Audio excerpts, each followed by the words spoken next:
guys, welcome back to Nadir Audio. Today we're going to look at a couple of inexpensive ways that you can dramatically improve the sound of your listening room. So I recently picked up a couple of items at IKEA to help improve the sound of my listening room. But before we get into them, I did want to mention that these particular items may or may not help the sound of your room or solve particular sonic problems that you're trying to address in your room. It really just depends on the room. What are the characteristics? What is the sound you're trying to go for? What kind of equipment do you have? There's all kinds of things that you really want to play around with. So I definitely recommend just experimenting with moving things around, changing the speaker placement, pulling speakers out from the walls, changing the angle of toe-in, various things like that. And try to dial it in just based on what you already have. And then if there are things that you just can't address because you don't have the items to address them, then it kind of pays to experiment and maybe purchase some things. And these particular things we're talking about today are inexpensive enough that if you did just buy them and they didn't work out, it wouldn't be a huge deal. But I did want to mention that at the beginning. So I've been trying to sort of tune this room for the last few months. And there were a couple of things I couldn't do, and so that's why I purchased these items. So what I did pick up was a 4-foot 4-inch by 6-foot 5-inch rug. Now this model is called the Langsted, and it's kind of a low pile rug. And then I picked up a butcher block, which you see in a lot of YouTube videos now that people are using to put their equipment on. But in particular, I wanted to sort of further isolate my turntable, my U-turn orbit, and I figured this might help with that. So as far as the rug, the room itself, if you've seen my first video from a few months ago, I originally had a bed in this room, and that actually deadened the room a lot. The room was always a little too live. But fortunately, I was able to get rid of the bed at one point, which gives us a lot more room in here to do various things. But the room was always a bit too live, and so I've experimented with little rugs here and there and room treatments, which I've placed strategically to try to get rid of the points of first reflection. And that stuff all helped, but I always felt like the room was always a little too live still. So I wanted to, and I just didn't have a rug that was big enough to do what I wanted to do. So that's why I decided to purchase that. And actually, the rug has made a big difference in here, actually a bigger difference than I was expecting. It certainly has, deadened the room enough that I don't feel like it's too live. Now, it's not completely dead, because that's not what you want unless you want a really kind of dead, flat sound. But you do want something in the middle, and again, this is something you're going to have to kind of play around with and fine-tune. But this made an immediate improvement. So I was able to notice that there was an increased spaciousness in the soundstage, but also there was just a bigger presence and kind of more weight to the sound of various instruments. So they sound more real. You really notice this, like with piano specifically, it really kind of brings to life the piano. It feels much more like there's a live piano in the room.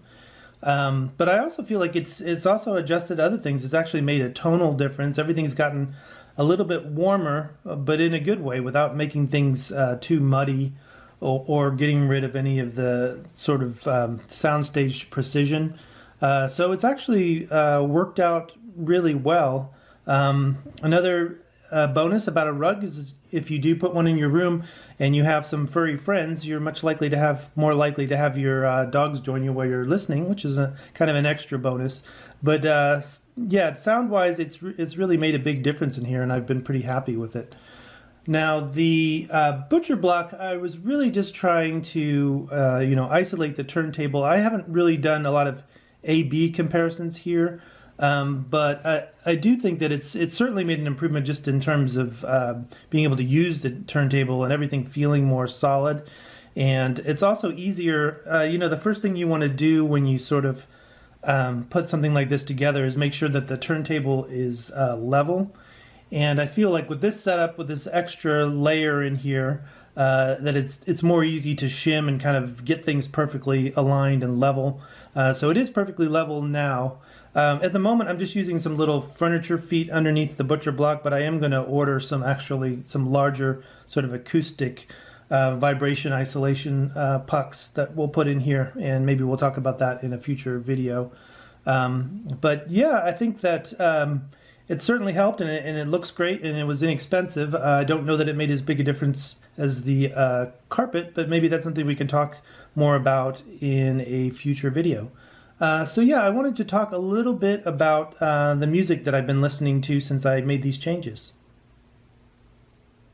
So the first thing I listened to was John Coltrane's A Love Supreme, and I actually listened to this great vinyl copy of it. So if you guys saw my recent video on using the Bayou Raizong A10 with my KEF LS50s, you know that for a while I was kind of shying away from vinyl and mostly playing CDs in my MacBook, and that was because the only phono preamp that I had available was the one that's built into the Mitsubishi R20 receiver that I'm using as a tuner and a source selector.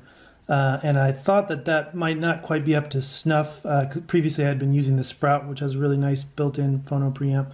But it turns out that this phono preamp in the Mitsubishi is actually pretty good, a lot better than I thought. I think my impressions were sort of mixed into my impressions of the amplifier as a whole.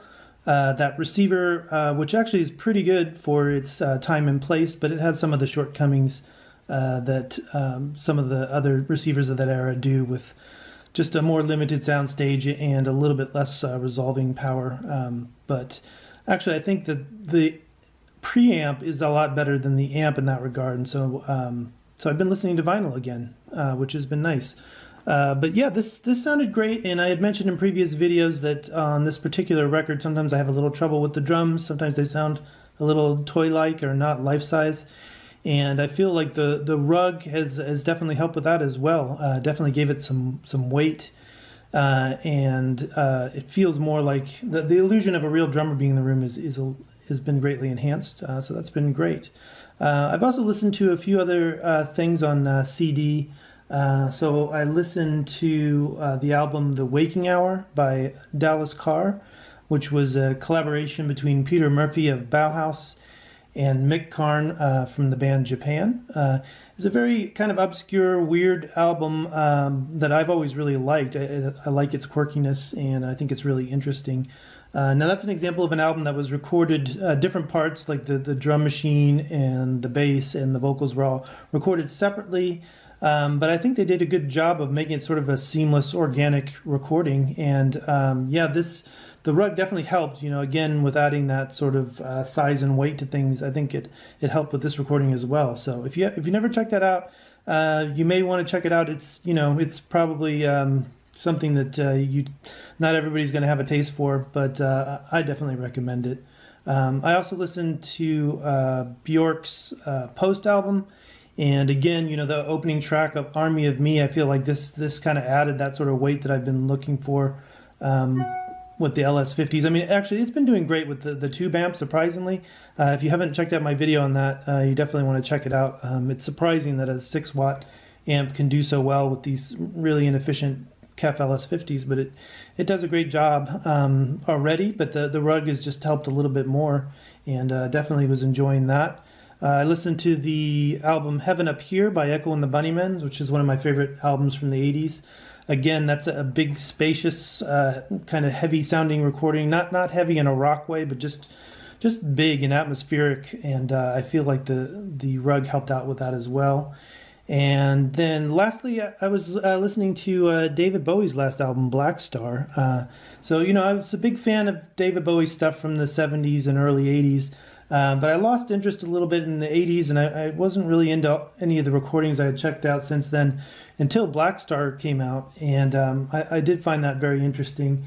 And I feel like, the carpet and just this setup worked really well with that recording as well. There's all kinds of layers of things happening in that album, some of which I wasn't even really aware of before. So yeah, if you haven't checked out Black Star, you might want to check that out. But yeah, I really enjoyed it with this setup. But yeah, I think the overall point of this video is just that you can make big changes to your room with just small changes, and you don't necessarily have to spend any money. But if you want to just spend a little bit of money on certain things that might be missing, like a rug or a plinth, They can make a much bigger difference than you might be aware of. So it's definitely, and it's also just really fun to play around with this stuff. It's one of the things I really enjoy about the audiophile hobby. But yeah, that's it for this one, guys. I will see you all in the next video.